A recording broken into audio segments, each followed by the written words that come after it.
नमस्कार विद्यार्थी मित्रांनो, एज्युकेशनल क्विझमेनिया या चॅनलवर आपल्या सर्वांचे स्वागत आहे. आज आपण या व्हिडिओमध्ये इयत्ता 5वी सेतू अभ्यासावर आधारित चाचणी क्रमांक 2 अभ्यासणार आहोत. त्याआधी तुम्ही जर आमच्या चॅनलवर नवीन असाल तर आमच्या चॅनलला सबस्क्राईब करा आणि बेल आयकॉन दाबायला विसरू नका, जेणेकरून नवनवीन व्हिडिओचे नोटिफिकेशन तुम्हाला वेळेवर मिळतील. चला तर मग सुरुवात करूया. विषय मराठी. प्रश्न पहिला. रिकाम्या जागी कंसात दिलेल्या क्रियापदाचे योग्य रूप लिहा. पुढील वर्षी मी 10वीची परीक्षा टिंबटिंब. उत्तर आहे देईन. प्रश्न दुसरा. पुढील वाक्यात योग्य ठिकाणी स्वल्पविराम देऊन वाक्य परत लिहा. आमच्या बागेत मोगरा, गुलाब, जास्वंद, सोनचाफा ही फुले आहेत. तर योग्य स्वल्पविराम देऊन वाक्य दिलेलं आहे. उत्तर. आमच्या बागेत मोगरा, गुलाब, जास्वंद ही फुले आहेत. प्रश्न तिसरा. योग्य विरामचिन्हे वापरलेला पर्याय निवडा. तर खरं तर विद्यार्थ्यांनो, ही जी 4 पर्याय दिली आहेत ती 4ही पर्याय चुकीचे आहेत. त्यातल्या त्यात दुसरा पर्याय थोडाफार बरोबर आहे, पण या वाक्याच्या शेवटी तुम्ही पाहू शकता की पूर्णविराम दिला आहे. त्या पूर्णविरामच्या ऐवजी जर प्रश्नचिन्ह असेल तर ते पर्याय बरोबर येऊ शकते. तर योग्य पर्याय आहे, गुरुजींनी मुलांना विचारले तुमचे छंद कोणते. तर आपण पर्याय क्रमांक 2 निवडूया. प्रश्न चौथा. विदर्भात श्रावण महिन्यात बैलपोळा सण साजरा करतात. वरील वाक्यात किती शब्द चुकीचे आले आहेत. तर तुम्ही पाहू शकता की विदर्भात बैलपोळा सण असे 3 शब्द चुकीचे आले आहेत. प्रश्न पाचवा. वाक्यातील अधोरेखित शब्द ज्या अर्थाने वापरला आहे त्या अर्थाचा पर्याय ओळखा. खेळताना पडल्याने राजूची पाठ दुखवली.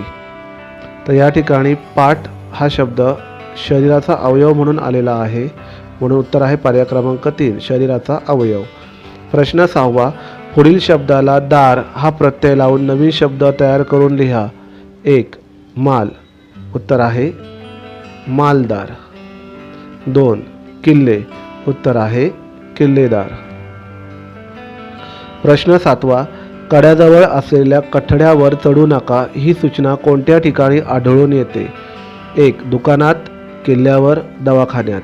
उत्तर आहे किल्ल्यावर. पुढील उतारा वाचा व खालील प्रश्न क्रमांक 8 ते 10 प्रश्नांची उत्तरे लिहा. तर विद्यार्थ्यांनो, तुम्हाला हा दिलेला उतारा काळजीपूर्वक वाचायचा आहे. प्रश्न क्रमांक 8. ज्योतिराव फुले कोठे राहत. सातारा, कोल्हापूर की पुणे. उत्तर आहे पुणे. प्रश्न 9. कोणाच्या शिकण्यामुळे सगळं कुटुंब शहाणे होते. पुरुषाच्या, स्त्रीच्या, समाजाच्या. तर उत्तर आहे स्त्रीच्या. प्रश्न 10. जसे गोरगरीब तसे दीन टिंबटिंब. रात्र दुबळे गरीब. तर उत्तर आहे दीन दुबळे. आता आपण इंग्रजी विषयावर आधारित चाचणी क्रमांक 2 अभ्यासूया. Question number 1. Choose young one of the given animals. खालील प्राण्यांच्या पिल्लांची नावे निवडा. Dog. The answer is puppy. Tiger. The answer is cub. Question number 2A. Your friend is angry with you, then what message will you से.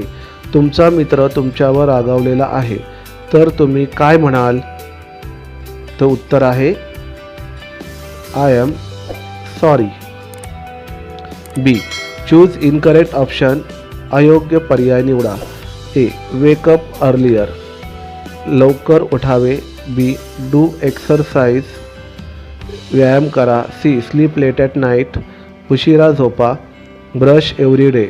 दररोज brush करा. तर या ठिकाणी जो पर्याय क्रमांक सी आहे, स्लीप लेट ॲट नाईट, म्हणजे रात्री उशिरा झोपावे, हा पर्याय चुकीचा आहे.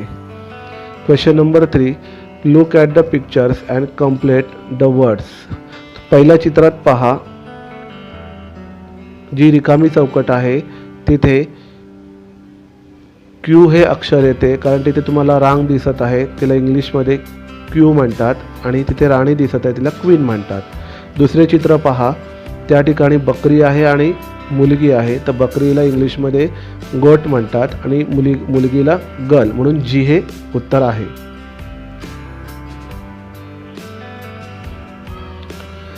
Question number 4, choose appropriate punctuation marks.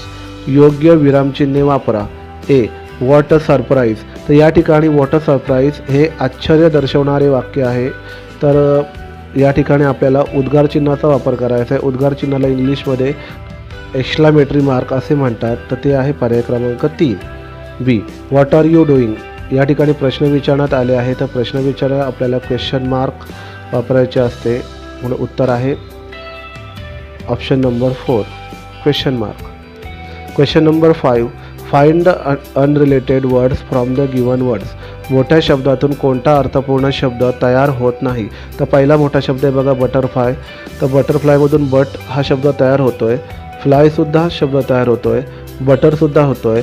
पण जो चौथा ऑप्शन आहे बॅट, तर त्यातील बघा ए हे दिसत नाही आहे म्हणून ऑप्शन आहे BAT बॅट.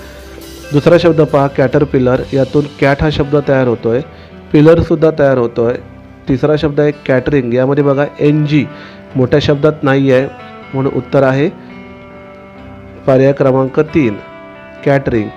चौथा शब्द पहा हँडकरचिप. यामधील पहिला जो ऑप्शन आहे हँड तो तयार होतो आहे. यातील दुसरा ऑप्शन आहे चिल. आता डबल एल कुठे दिसत नाही आहे. तिसरा चिपसुद्धा होतो आहे आणि काइंड हा सुद्धा शब्द तयार होतो आहे. त्यामुळे ऑप्शन आहे 2, CHILL. कारण जो डबल एल आहे तो मोठ्या शब्दात कुठून दिसून येत नाही.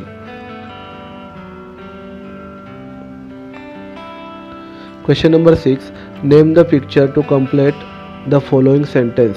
चित्रासाठी योग्य शब्द निवडून खालील वाक्य पूर्ण करा. Munnu saw some string of dash in the market. आता तुम्ही तिथे पाहू शकता की तिथे फुलांचे चित्र दाखवण्यात आले आहे. फुलांना आपण इंग्रजीमध्ये फ्लावर्स असे म्हणतो. तर ऑप्शन आहे flowers. Question number 7, A, choose the correct action word for the following pictures. चित्रातील कृतीसाठी योग्य शब्द निवडा. Singing, sleeping, flying, writing. तर दिलेल्या चित्रामध्ये तुम्ही पाहू शकता की एक पक्षी आकाशात उडताना दिसत आहे. तर उडणे याला आपण इंग्लिशमध्ये फ्लाईंग असे म्हणतो म्हणून जो रिलेटेड वर्ड आहे तो flying. Option number 3. Question number 7, B, Malhar caught a dash fish. Look at this fish. तुम्ही मासा पाहू शकता. तुम्हाला मासा हा गोल्डन रंगाचा दिसत आहे.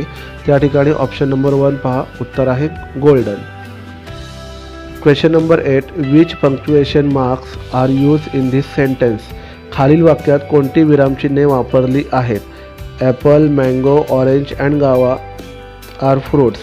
तर तुम्ही पाहू शकता या ठिकाणी कॉमा आणि शेवटी फुलस्टॉपचा वापर करण्यात आलेला आहे म्हणून उत्तर आहे option number 3, comma and full stop. आता आपण गणित विषयावर आधारित चाचणी क्रमांक 2 अभ्यासूया. प्रश्न पहिला, 35 गुणिले 23 या उदाहरणासाठी खालील चौकट पद्धतीने केलेल्या मांडणीतील चूक दर्शवणारी संख्या कोणती. आता तिथे गणित सोडवलेलं आहे, लॅटिस मेथड पद्धत वापरलेली आहे. तर तुम्ही पाहू शकता की तिथे जो 30 गुणिले 20 केलेला आहे ते उत्तर येतो 600. 20 गुणिले 5 100 आणि 30 त्रिक 90 आणि 5 त्रिक 15. तर दिलेल्या संख्यांमध्ये तुम्ही पाहू शकता की 20 गुणिले 30 उत्तर तिथे 60 आहे म्हणून जो चुकीची जी संख्या आहे ती आहे 60, कारण तिथे उत्तर येतोय 600 म्हणून चुकीची संख्या आहे 60. आपण चौकटीत लिहूया. प्रश्न दुसरा, 352 रुपयाला 1 याप्रमाणे 24 शर्टची किंमत किती. तर एका शर्टची किंमत 352 रुपये आहे. तर आपल्याला 24 शर्टची किंमत काढायची आहे. यासाठी आपल्याला गुणाकार करावा लागेल. तर 24 गुणिले 35 गुणाकार केले असता उत्तर आलेलं आहे 8448. म्हणून 24 शर्टची किंमत 8448 रुपये आहे. प्रश्न तिसरा, चौरसाकार टेबलाचा पृष्ठभाग एक चौरस मीटरच्या 9 तुकड्यांनी पूर्ण व्यापतो. तर टेबलाच्या पृष्ठभागाचे क्षेत्रफळ किती. तर तुम्ही पाहू शकता एक चौरसाकार टेबलाचा पृष्ठभाग आहे आणि प्रश्नात म्हटल्याप्रमाणे या पृष्ठभागावर एक चौरस मीटरच्या 9 तुकडे दिलेले आहेत. तुम्ही मोजू शकता. तर आपल्या टेबलाच्या पृष्ठभागाचे क्षेत्रफळ काढायचे आहे, तर तिथे 9 तुकडे म्हणजेच 9 चौरस मीटर उत्तर येते. म्हणून टेबलाच्या पृष्ठभागाचे क्षेत्रफळ 9 चौरस मीटर आहे. प्रश्न 4. मनीषाला तिच्या चौरसाकृती रुमालाला चारही बाजूंना लावण्यासाठी लेस विकत आणायची आहे. रुमालाच्या एका बाजूची लांबी 8 सेंटीमीटर असल्यास तिने किती लेस विकत आणावी? तर चौरसाकृती रुमाल असल्यामुळं आपल्याला त्याच्या बाजूने लेस लावायची आहे म्हटल्यावर त्याची परिमिती काढावी लागेल. तर चौरसाकृती रुमालाची परिमिती म्हणजे चारी बाजूची लांबीची बेरीज ती आपण सूत्रामध्ये मांडू शकतो. 4 गुणिले बाजू. तर बाजू दिलेली आहे 8 सेंटीमीटर, व 4 गुणिले 8 बरोबर 32 सेंटीमीटर. तर मनीषाला तिच्या चौरसाकृती रुमालाला लावण्यासाठी 32 सेंटीमीटर लेस आणावी लागेल. प्रश्न 5. या घडणीपासून तयार होणारा खोका खालीलपैकी कोणता? तर या ठिकाणी तुम्ही आकृतीत पाहू शकता की तिथे चौरस दिलेले आहेत, त्यामुळं उत्तर आहे ऑप्शन नंबर बी. 6. राजेशजवळ एकूण 50 चॉकलेट्स आहेत. त्याला प्रत्येक 6 चॉकलेट्सचा संच करायचा आहे, तर त्याला शेवटचा संच तयार करायला किती चॉकलेट्स कमी पडतील? तर 50 चॉकलेट्स आहेत आणि 6 चॉकलेट्सचा संच करायचा आहे म्हटल्यावर आपल्याला भागाकार करावे लागेल. तर 50ला 6ने भागले असता उत्तर मिळते 8 आणि बाकी 2 याचा अर्थ 2 चॉकलेट शिल्लक राहिलेले आहेत, तर त्याला अजून एक संच बनवावा लागेल. तर दुसरा संच बनवण्यासाठी त्याला अजून 2मध्ये 4 चॉकलेटची आवश्यकता लागेल, तेव्हा त्याचा 6 चॉकलेटचा संच पूर्ण होईल. म्हणून उत्तर आहे ऑप्शन नंबर अ. प्रश्न 7. सीमाच्या जन्मानंतर तिसऱ्या दिवशी एप्रिल महिन्याची 1 तारीख होती, तर तिचा जन्म किती तारखेला झाला? तर तुम्ही पाहू शकता की तिच्या जन्मानंतर तिसऱ्याच दिवशी एप्रिल महिन्याची 1 तारीख आहे. तर 1 एप्रिल हा तिसरा दिवस आहे, तर त्याच्या अगोदर दुसरा दिवस म्हणजे 31 मार्च होणार, कारण मार्चला 31 दिवस असतात. आणि त्याच्या अगोदरचा जो दिवस आहे पहिला दिवस, तो आहे सीमाचा जन्मदिवस, तो आहे 30 मार्च. म्हणून उत्तर आहे अ, 30 मार्च. प्रश्न 8. खालील भागाकार करा. तर 64ला 8ने भागले असता भागाकार येथे 8 व बाकी 0 आली आहे. 124ला 6ने भागले असता भागाकार आला आहे 20 व बाकी उरले आहे 4. 101ला 1ने भागले असता भागाकार आले आहे 101 व बाकी आले आहे 0. आता आपण परिसर अभ्यास 1 वर आधारित चाचणी क्रमांक 2 अभ्यासूया. प्रश्न 1 अ. पुढील विधाने दुरुस्त करून पुन्हा लिहा. 1. आपल्या शारीरिक हालचालींवर नियंत्रण ठेवण्याचे काम फुफ्फुस करते. तर योग्य विधान आहे. आपल्या शारीरिक हालचालींवर नियंत्रण ठेवण्याचे काम मेंदू करतो. 2. पिकांसाठी खत तयार करण्यासाठी ऑक्सिजन वायूचा उपयोग होतो. तर योग्य विधान आहे. पिकांसाठी खत तयार करण्यासाठी नायट्रोजन वायूचा उपयोग होतो. ब. नैसर्गिक धाग्यांच्या कोणत्याही 2 स्रोतांची नावे लिहा. उत्तर. नैसर्गिक धाग्यांचे स्रोत पुढीलप्रमाणे आहेत: कापूस, लोकर, रेशीम. क. फक्त नाव लिहा. 1. पश्चिम व दक्षिण दिशेदरम्यान असणारी उपदिशा. उत्तर आहे नैऋत्य. 2. कृत्रिम धागे. उत्तर आहे नायलॉन, पॉलिएस्टर, रेयॉन. प्रश्न 2. शिखर किंवा पर्वत सर करताना ऑक्सिजन सिलेंडर सोबत नेला जातो का? उत्तर. पृथ्वीच्या पृष्ठभागापासून आपण जसे जसे उंच जातो तसतशी वातावरणातील हवा विरळ होत जाते. शिखर किंवा पर्वत सर करताना अतिउंचावर हवेचे थर विरळ असतात. तेथे ऑक्सिजन कमी प्रमाणात असल्याने श्वासोच्छवास करणे कठीण जाते. म्हणून उंचावर जाताना ऑक्सिजन सिलेंडर सोबत नेला जातो.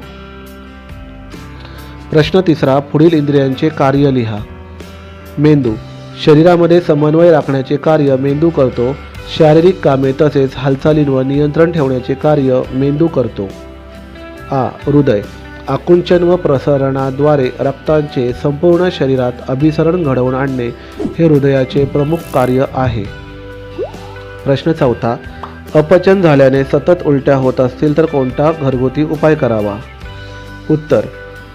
लिंबू सरबत पिण्यास द्यावी किंवा आवळा सुपारी खाण्यास द्यावी. प्रश्न 5. तुमच्या शाळेच्या इमारतीची लांबी नकाशात 40 सेंटीमीटर दाखवली आहे. जर नकाशातील प्रमाण 1 सेंटीमीटर बरोबर 1 मीटर दिले असेल तर शाळेची लांबी किती असेल? उत्तर पहा. शाळेच्या इमारतीची लांबी 40 सेंटीमीटर दिली आहे व नकाशातील प्रमाण 1 सेंटीमीटर बरोबर 1 मीटर दिले आहे. म्हणजेच 40 सेंटीमीटर बरोबर 40 मीटर, म्हणजेच शाळेची लांबी 40 मीटर असेल. आता आपण परिसर अभ्यास 2 म्हणजेच इतिहासावर आधारित चाचणी क्रमांक 2 अभ्यासूया. प्रश्न पहिला. रिकाम्या जागी योग्य शब्द लिहा. 1. सूर्य उगवतो त्याला टिंबटिंब म्हणतात. उत्तर आहे सूर्योदय. 2. पृथ्वीला टिंबटिंबपासून प्रकाश मिळतो. उत्तर आहे सूर्यापासून. 3. पृथ्वीच्या वरच्या थराला टिंबटिंब म्हणतात. उत्तर आहे शिलावरण. प्रश्न दुसरा. चुकी बरोबर ते लिहा. 1. अमावास्येच्या रात्री चंद्र दिसतो. उत्तर आहे चूक. 2. नदीचे पाणी समुद्रात मिळते. उत्तर आहे बरोबर. 3. एका वर्षात 12 महिने असतात. उत्तर आहे बरोबर. प्रश्न तिसरा. एका वाक्यात उत्तरे लिहा. 1. आपण कोणत्या खंडात राहतो. उत्तर. आपण आशिया खंडात राहतो. 2. सूर्य कोणत्या दिशेला उगवतो. उत्तर.